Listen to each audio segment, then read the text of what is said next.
नमस्कार साथियों, आइए मिलवाते हैं हम अपने लोरमी विधानसभा की बहुत ही एक खास जो चर्चे के विषय में हमेशा जो है रहते हैं। और इसको मैं परिचय आप लोगों को बता देना चाहता हूँ। ये हैं हमारे साथी आज के रवि शर्मा जी, जो कि पेशे से अधिवक्ता हैं और भाजपा से जुड़े हुए हैं। विभिन्न राजनीतिक क्षेत्र सामाजिक विषयों पर इनकी अपनी स्पष्ट राय होती है और क्षेत्र से ये राजनीति राजनीति विश्लेषण माने जाते हैं।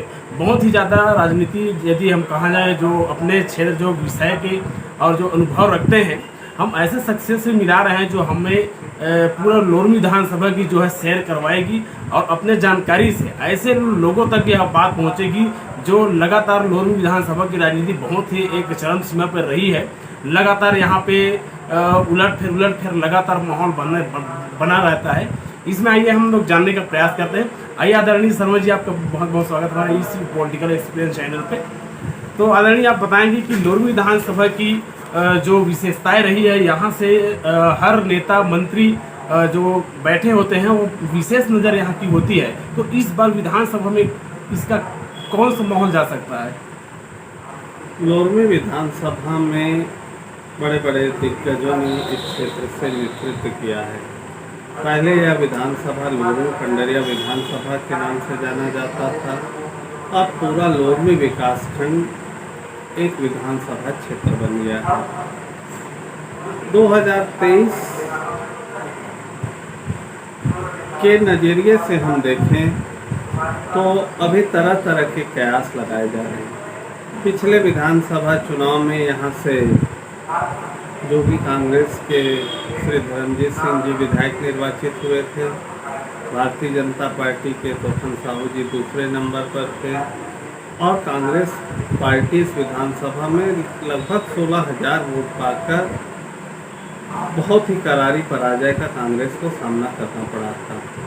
उसके बाद 6 महीने बाद लगभग लोकसभा चुनाव में भारतीय जनता पार्टी को इस विधानसभा से लगभग 21,000 की बढ़त मिली थी।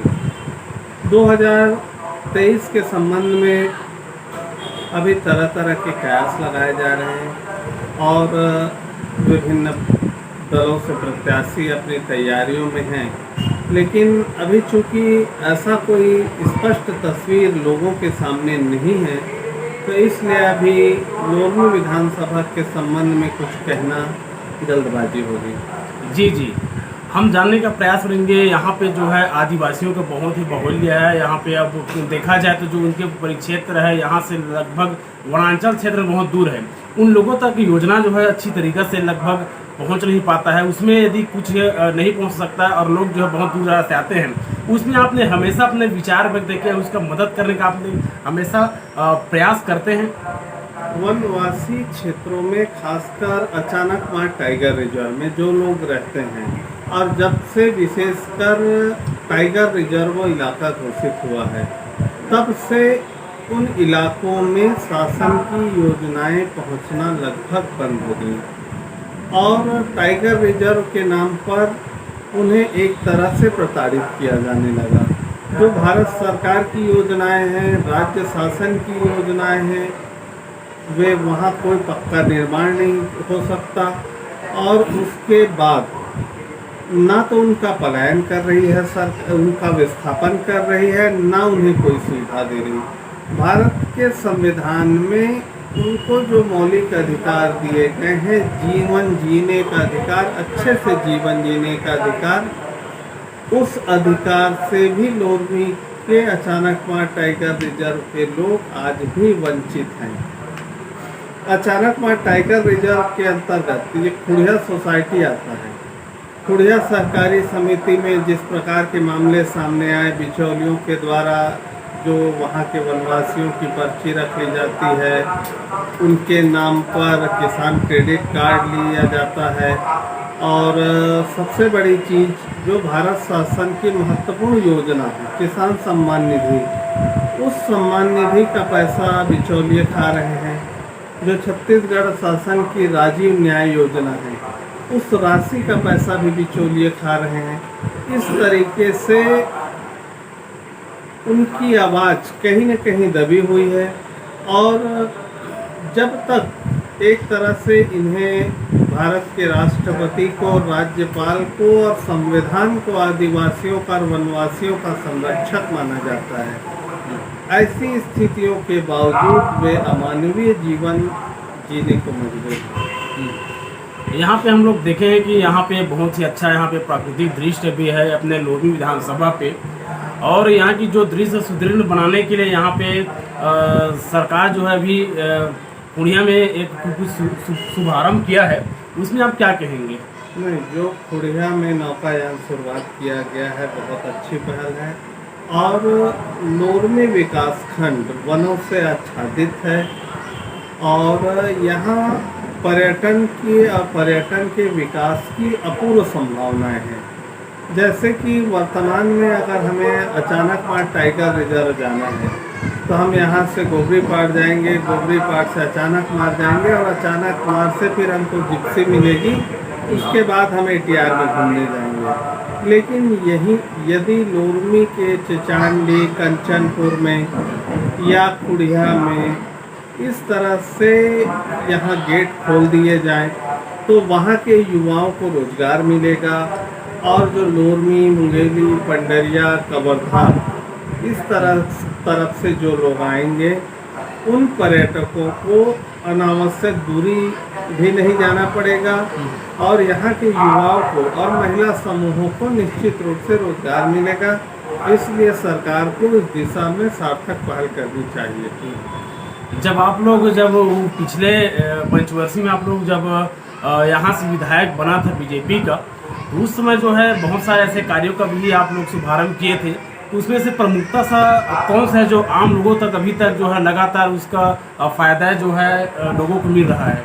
देखिए, लोरमी विकासखंड में आप पूरे विकासखंड में यदि नज़र दौड़ाएं तो 2003 से 18 तक जितनी सड़कें बनी हैं लोरमी विकासखंड में, अधिकांश डॉक्टर रमन सिंह शासनकाल में बनी हैं। आप लोरमी विकासखंड में जितने भी प्राथमिक शाला, पूर्व माध्यमिक शाला, हाई स्कूल और हायर सेकेंडरी स्कूल भवन देखेंगे, वह सर्व शिक्षा अभियान के तहत डॉक्टर रमन सिंह सरकार में बनी है।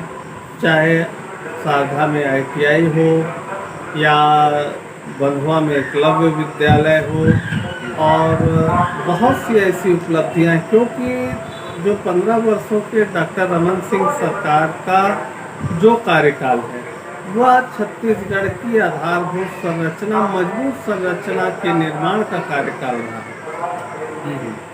यहाँ पे देखा जाए तो अभी बहुत सारे यहाँ पे प्रतियोगिताएं हुई है, जैसे क्रिकेट का हो, अभी वर्तमान में वॉलीबॉल का हो रही है। तो अपने जो लोरमी क्षेत्र है यहाँ पे खेल प्रेमियों का बहुत सारा यहाँ पे लोग जो है यहाँ निवास करते हैं, तो उसके लिए आपका उतना दिन तक सरकार जो रहा है उसके लिए अभी तक के लोरमी में विशेष जगह का शिकंजा नहीं कर पाए हैं, चिन्हांकित नहीं कर पाए हैं, तो उसके लिए क्या यथार्थ प्रयास रहेगी आप? वास्तव में लोरमी क्षेत्र में एक बड़ा स्टेडियम और इंडोर स्टेडियम की आवश्यकता है। पहले भी लोरमी क्षेत्र में कई स्थानों पर स्टेडियम ग्रामीण क्षेत्रों में स्वीकृत किए गए, लेकिन जो भूमि के मापदंड है, लगभग 5 एकड़ की मांग जिस प्रकार के ऐसे खेल मैदानों के लिए या उस मापदंड के अनुरूप आती है, उस जमीन के अभाव में भी इस तरह की सुविधाओं का लाभ लोरमी जैसे क्षेत्रों को, सुदूर अंचल के क्षेत्रों को नहीं मिल पा रहा है। लेकिन निश्चित रूप से भारत सरकार ने जब से मोदी जी ने खेलो इंडिया अभियान प्रारंभ किया है, तो खेलों के प्रति आज ग्रामीण क्षेत्रों में, खासकर छोटे कस्बाई क्षेत्रों में खेलों के प्रति एक रुचि और उन्हें एक प्लेटफॉर्म मिलता नजर आ रहा है। भूपेश बघेल जी जो हैं, जो इंग्लिश मीडियम जैसे शिक्षा के क्षेत्र में जो कार्य कर रहे हैं, उसको किस तरीक़ा से और अच्छे बनाया जा सकता है? जो अभी बना रहे हैं वह कार्य कैसा है? जो आत्मानंद स्कूल छत्तीसगढ़ शासन ने प्रारंभ किया है वह छत्तीसगढ़ सरकार की बहुत अच्छी पहल है। लेकिन आप देखिए, चाहे लोरमी में या मुंगेली जिले में, आज ग्रामीण क्षेत्रों में प्राथमिक शिक्षा का जो बुरा हाल है, हमारे उन शिक्षकों वहाँ क्या स्थिति है सब लोग अवगत हैं। इसलिए किसी भी प्रदेश या देश का अगर विकास की दिशा में ले जाना है तो सबसे पहले उस समाज को, उस राज्य को प्राथमिक शिक्षा मजबूत करनी होगी। क्योंकि अगर प्राथमिक शिक्षा मजबूत नहीं होगी तो कक्षा 12वीं के बाद विद्यार्थी जो एक प्रतिस्पर्धा की दुनिया में जाता है, उसे अंतर्राष्ट्रीय स्तर पर, राज्य स्तर पर प्रतिस्पर्धा करनी होती है। तो उस दिशा में जब तक एक मजबूत ढांचा, एक प्रतिस्पर्धा के माहौल के लायक उन विद्यार्थियों को नहीं बनाया जाएगा, तब तक हम एक अच्छे प्रदेश की कल्पना नहीं कर सकते। आए थे तो अभी कुछ ही मतलब महीने पहले आए थे अपना मुंगेली जो है, तो यहाँ का जो नंबर 1 मुंगेली जिले को अपना बताया था जो स्कूल जो बना है वो क्या है, कैसा है वो? आत्मानंद जो स्कूल है वो एक अच्छी पहल है, लेकिन वह एक विकासखंड मुख्यालयों में एक होना है। लेकिन एक विकासखंड में 200-250 गांव हैं। उस पैमाने पर उस गुणवत्ता युक्त या जो वर्तमान में हमारे शासकीय स्कूल चल रहे हैं, उनकी शैक्षणिक गुणवत्ता सुधार के लिए शासन को, समाज के बुद्धिजीवी वर्ग को विशेष ध्यान देने की आवश्यकता है। अभी आने वाला है, लगभग 1.5 साल बचा होगा विधानसभा चुनाव जो है, और आप लोगों की तैयारी किस पर कर रहे हैं, किस विषय को आप लोग मुद्दा ढांचा बना करके मैदान में उतरेंगे? भारतीय जनता पार्टी एक संगठनात्मक पार्टी है और भारतीय जनता पार्टी की संगठनात्मक प्रक्रिया 365 दिन चलती है। भारतीय जनता पार्टी कांग्रेस या अन्य दलों की तरह पार्ट टाइम संगठन का कार्य नहीं करती। वर्तमान में भारतीय जनता पार्टी की विस्तारक योजना है, जिसके माध्यम से भारतीय जनता पार्टी के प्रमुख कार्यकर्ता और पदाधिकारी प्रत्येक मतदान केंद्र पर जाएंगे। वहाँ की बूथ संरचना, वहाँ का संगठनात्मक ढांचा, इन विषयों पर पूरा एक अध्ययन करके उसकी रिपोर्ट पार्टी को देंगे। संगठन में जो है लोग जो है टिकट के लिए बहुत नाराजगी पैदा हो जाते हैं, समय पे जो है संगठन में काम नहीं कर पाते हैं, और ऐसे में जो तीसरा लेवल जो लोग होते हैं उसमें वो विजय प्राप्त हो जाते हैं। उसमें आप क्या कहेंगे? चुनाव के समय उसकी क्या परिस्थितियाँ होती हैं और जो विभिन्न दलों के प्रत्याशी हैं उनकी उस चुनाव को लेकर क्या समझ है, उस पर चुनाव परिणाम प्रभावित होता है। अभी ये भी सुनने में आया है कि लोरमी विधानसभा में हो सकता है इस बार जो है वह, चाहे पूरे छत्तीसगढ़ का नजरिया देखा जाए तो आम आदमी पार्टी जैसे पंजाब में सरकार बनाए हैं वैसी है, इस बार भी अनुमान लगाया जा सकता है। क्या ऐसा कुछ संभव हो सकता है? नहीं, आम आदमी पार्टी दिल्ली में पहले से सरकार चला रही है, वर्तमान में उसे पंजाब में सत्ता हासिल की है। लेकिन पंजाब में सत्ता हासिल होने के बाद जिस प्रकार खालिस्तानियों की गतिविधियां 1 महीने के अंदर ही सामने आने लगी है और दिल्ली में उन्होंने जो वादे किए थे वो ज़मीन पर दिखाई नहीं दे रहे हैं, इसलिए छत्तीसगढ़ में आम आदमी पार्टी या किसी क्षेत्रीय पार्टी के लिए पहले भी कोई विशेष जगह या समीकरण नहीं था। आने वाले समय में भी मुख्य मुकाबला भाजपा कांग्रेस के बीच ही नज़र आएगा। जी। और जो है हम खास विषय इसमें डालेंगे, फोकस करेंगे। लगभग लोरमी विधानसभा में बहुत ही ज़्यादा वैकल्पिक संख्याएं जो है, और इसमें जो है देखा जाए तो अभी वर्तमान दृष्टि में जो है बहुत सारे ऐसे नेताएं उभर के आ चुके हैं, जिसमें से खासकर युवाएं हैं, चाहे दोनों पार्टी में देखें या अन्य पार्टियों में देखें, तो उनकी क्या भूमिका रहती है? क्या उनको राजनीति में खास तरह से आना चाहिए कि नहीं आना चाहिए? उसमें वर्क कार्य कैसे करना चाहिए लोगों को? देखिए, भारत आज दुनिया का सबसे युवा देश है और दुनिया में जितने युवा भारत में हैं शायद दुनिया में उस आबादी के युवा नहीं हैं। तो एक स्वाभाविक रूप से राजनीतिक क्षेत्र में भी युवाओं को, लोरमी में विभिन्न दलों में युवा वर्ग काम कर रहे हैं, बहुत अच्छी मेहनत भी कर रहे हैं। एक सकारात्मक रूप से जो कमी आज दिखाई दे रही है लोरमी क्षेत्र की राजनीति में कि भ्रष्टाचार के विषयों पर और जन समस्याओं के विषयों पर राजनीतिक दल के, खासकर विभिन्न राजनीतिक दल के लोग जो चुनाव लड़ना चाहते हैं वो जन समस्याओं से लगभग दूर नज़र आ रहे हैं। जन समस्याओं के प्रति उनका रुझान नज़र नहीं आ रहा है। लोरमी विधानसभा में एक विडंबना मुझे कई वर्षों से दिखाई दे रही है। लोरमी में नेता कम, प्रायोजक ज़्यादा हो गए। प्रायोजक मतलब किसी भी कार्यक्रम में जाना, पैसा देना, अतिथि बनना। जनता के प्रति जो जवाबदेही होनी चाहिए, जनता के प्रति जो जुझारूपन होना चाहिए, वह कहीं न कहीं दबकर एक लोरमी के राजनीति में प्रायोजक अधिक नजर आ रहे हैं। हम और एक विषय बहुत ही अच्छा जो चर्चा जो है करने में हमें भी खुशी होती है। जब अब भारत की राजनीति में जब महिलाएं जब वो भागीदारी लेता है तो निश्चित लगता है कि वह राजनीति नहीं, एक विशेष सेवाएं जो देती हैं। और लगातार हम देखते हैं जो भारत की जो राजनीति है उसमें महिलाएं जो पीछे हो जाती है, तो उसमें आप क्या कहेंगे महिलाओं के प्रति? देखिए, भारत की आधी आबादी महिलाओं की है। अब महिलाएं जब तक राजनीति में सक्रिय नहीं होगी, क्योंकि महिलाओं में जो मानवीय संवेदना होगी उसकी तुलना हम पुरुषों से नहीं कर सकते। और सभी दलों का यह प्रयास है, समाज का प्रयास है कि महिलाएं राजनीति के क्षेत्र में, समाज के क्षेत्र में सामने आए, क्योंकि समाज का पूरा वर्ग जब तक विकास की मुख्य धारा से नहीं जुड़ेगा, हमारा विकास कहीं न कहीं अधूरा रहेगा।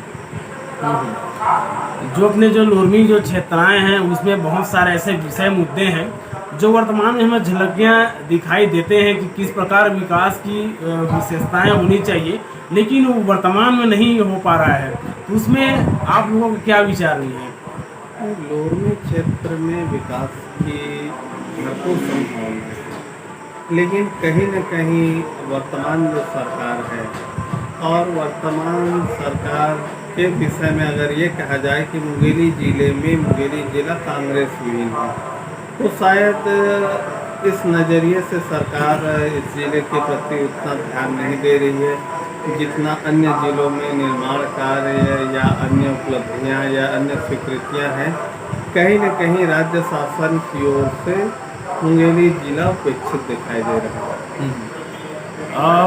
जो आप लोग जो काम करते हैं लोरमी में, एक बहुत ही अच्छे एक आप लोगों के माध्यम से एक संगठन जो चलता है वह सर्वदलीय है। यदि कोई भी प्रकार के यदि कुछ भी कहीं हो जाता है तो आप सभी एक मंच पर आके उस कार्य को करते हैं, उसमें क्या आप सभी का सहयोग रहता है?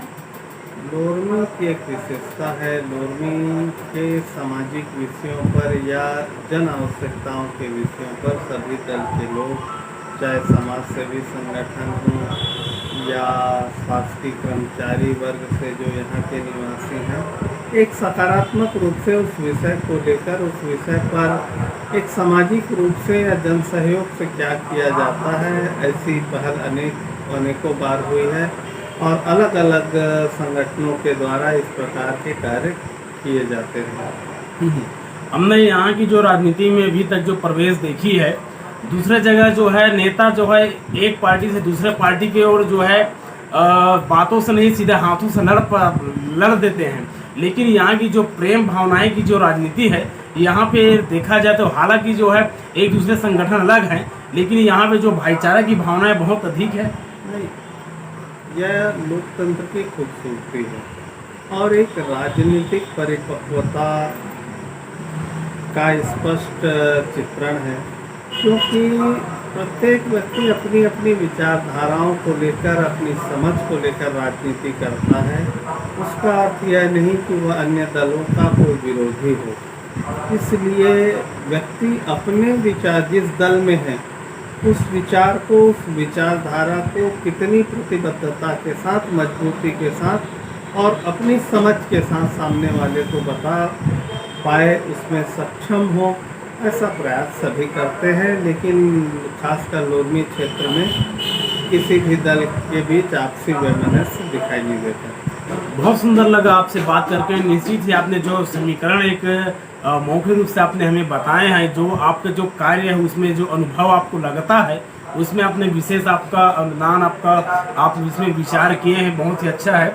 और जितने भी हमारे जो यूट्यूब साथी जो लोरमी विधानसभा से हो, चाहे छत्तीसगढ़ की आम जनताएं हों जो देख रही हैं, वो निश्चित ही यहाँ की अनुमान लगा सकते हैं जो राजनीति कैसे करनी है, किस प्रकार करनी है।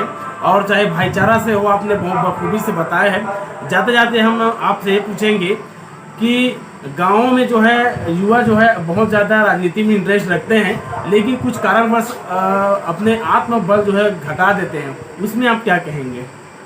नहीं, गांव में भी अच्छे अच्छे कार्यकर्ता विभिन्न दलों में हैं, ग्रामीण क्षेत्रों में भी है, लेकिन एक सुदूर अंचल का जिला होने के कारण जो ग्रामीण युवाओं को जो प्लेटफॉर्म मिलना चाहिए राजनीतिक क्षेत्र में, बहुत लोगों को नहीं मिल पाता।